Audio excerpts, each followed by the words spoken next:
Hi అన్న. నిఖిల్, పృథ్వీ, సోనియా వీళ్ళ ముగ్గురు కూడా నిన్న డిస్కషన్ చూసారా మీరు?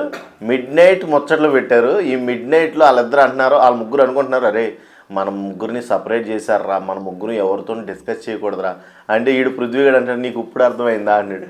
ఒరే అందరికీ ఎప్పుడో అర్థమైంది, మీరు పెద్ద లఫంగి గళ్ళని. మీరు లఫంగి మాటలో నైట్ పూట మాట్లాడుకుంటాం కాదు, మీకు ధైర్యం లేదు, పగల మాట్లాడి ఏడవండి, అందరితో ఏంటి కలవడానికి చూడండి, అటాచ్ అవ్వడానికి చూడండి, అర్థమైందా? ఒక్కదాని మీద కాన్సన్ట్రేషన్ పెట్టారు, ఆ ఒక్కదానితోనే ఉన్నారు మీ ఇద్దరు. మణికంఠ వస్తే ఎప్పటికైనా దొంగేరా మన మనోడు అంటున్నాడు నిఖిల్. అరే ఆడు మనకి కాదని కాంతార కాదన్నామని మన దాంట్లోకి వచ్చాడు ఆప్షనల్ లేక, ఆడితో కొద్దిగా జాగ్రత్త ఉండాలరా, వాడు పెద్ద మైండ్ గేమ్ ఆడుతున్నాడు రా, అది ఇదని వాడుతున్నాడు. అసలు మీ బండారం మొత్తం బయటడిపోయింది. ముగ్గురు తోడు దొంగలే మీరు. తోడు దొంగలు ముగ్గురు ఒక చోట జాయిన్ అయ్యారు. ఇప్పుడు యష్మి ఇంకా నేను అనుకోలేదబ్బా, నేను ఎక్స్పెక్ట్ చేయింది ఒకటి జరిగింది. యష్మి ఆ పక్క వెళ్దామనుకున్నా కానీ ప్రేరణకు అస్సలు ఇష్టం లేదు మీ క్లాన్లోకి వస్తాం. యష్మి సాక్రిఫైస్ చేసింది. అసలు నాకు యష్మి ఆ పక్కన ఉండటం పెద్దగా నచ్చలేదు, ఆ పక్క వెళ్ళటం నాకు నచ్చలా. చూద్దాం గేమ్స్లో. నిన్న అయితే సభ్యుల్ని ఎంచుకోండి అని ఇద్దరికి మళ్ళీ ఒక అవకాశం ఇచ్చినప్పుడు చూడాలి. నిఖిల్ ముఖం నెత్తురు చుక్కలేదు, మొత్తం వాడిపోయిన పువ్వులాగా తయారైంది. అందరూ నాకొద్దు ఇంకా అక్కడ అరెస్ట్ చేసి ఎవరైనా అవతల టీంలో పంపించే ఉద్దేశం ఉందా అని సీతని అడగవలసి వచ్చింది బిగ్ బాస్. అయితే మణికంఠ టైంలో స్వైప్ చేయలేదు కానీ పంపించలేదు కానీ ప్రేరణ టైంలో పంపించింది బ్రో. అంటే యష్మి మళ్ళీ ప్రేరణకు అస్సలు మింగిల్ అవ్వలేదు అన్నమాట సోనియాతో.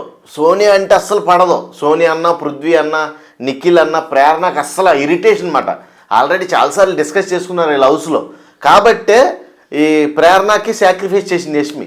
కానీ అలా చేయడం నాకు నచ్చలేదు బ్రో. యష్మి ఆ పక్క వెళ్తాం, ఎందుకంటే ఆ పక్క మరీ స్ట్రాంగ్ అయిపోయింది నా ఫీలింగ్ వచ్చింది నాకు. ఎందుకంటే యష్మి ఈ పక్కన ఉంటే కొంచెం బలం ఉండేది, అర్థం ఫైట్ చేయడం. అంటే ప్రేరణ కూడా ఫైట్ చేద్దాం నేను కాదంటలా, కాకపోతే ఆ పక్కకి వెళ్ళిపోవడం మీద నాకు ఆర్గ్యుమెంట్స్, ఈ పక్కన ఆర్గ్యుమెంట్ చేసేవాళ్ళు లేరే సోనియా అన్న ఫీలింగ్లో అయితే నేనున్నా. నాకు నచ్చలే అది ఒక్కటే. అయ్యా సోనియాని గట్టిగా తగులుకోవాలంటే యష్మియే కదా.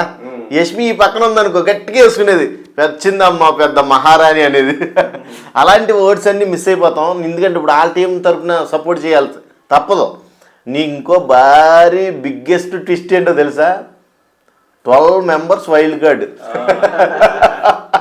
ఒకళ్ళు ఇద్దరు కాదు, ఈ బత్తాయిలు అందరూ ముందే బయలుదేరుతారు. ఇంకా సోనియా నీకు బయటకు తోసేస్తారు. మాడిపోయిన మొగ్గల్లాగా అయిపోయినాయి ఒకళ్ళు. నిజం, ఒక్కరు కూడా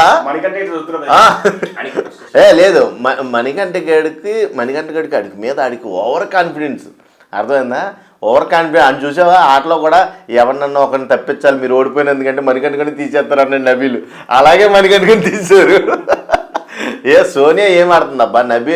మణికంఠ ఇద్దరు క్లాన్ ఉన్నప్పుడు, కెరటం క్లాన్ ఉన్నప్పుడు ఇద్దరు ఉన్నా కానీ మంచి కాంపిటీషన్ ఇచ్చాడు. వాడి దగ్గర గేమ్ స్పిరిట్ ఉంది. నువ్వేం గేమ్ ఆడావు చెప్పు, నాలాగా ఇప్పుడు దాకా నువ్వేం గేమ్ ఆడావు చెప్పు అన్నాడు. సమాధానం లేదు. అది కాదు నా ఒపీనియన్ రా, ఏదో పిచ్చిమాన. ఇదిగో సోనియా ఇదిగో ఏది మాట్లాడుతుంటే వెనకాల కుక్క అదే మాట్లాడుతుంది, ఆ పృథ్వీ కుక్క. నిజమబ్బా, సోనియా ఏ డైలాగ్ వదులుతుందో నాకు నువ్వు ఫిట్ కాదు అనిపిస్తుందిరా అంటుంది చాలా సింపుల్గా. ఆడు కూడా సేమ్ బ్రో, ఏం లేదు నీ దగ్గర, నాకు ఫిట్ కాదు అనిపిస్తుంది అండి. ఒరే మీ బత్తాయిలు మొహం సంతగల్లా, అసలు మీ ముఖాలు ఎప్పుడైనా అద్దాల్లో చూసుకుంటారు సామె. మీ ముగ్గురు ఆల్రెడీ బయటే కాదు ఇంటి బయట కూడా అభిమానులకు కూడా మీరు సపరేట్ అయ్యారు, మీకు ఆ విషయం తెలియట్లేదు.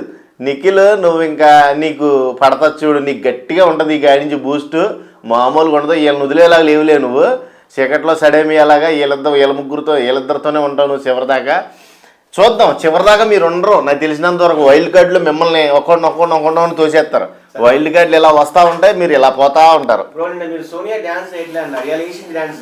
బొక్కేసిందిలే అదో డ్యాన్స్ బ్రో, నిజం అదో డ్యాన్స్.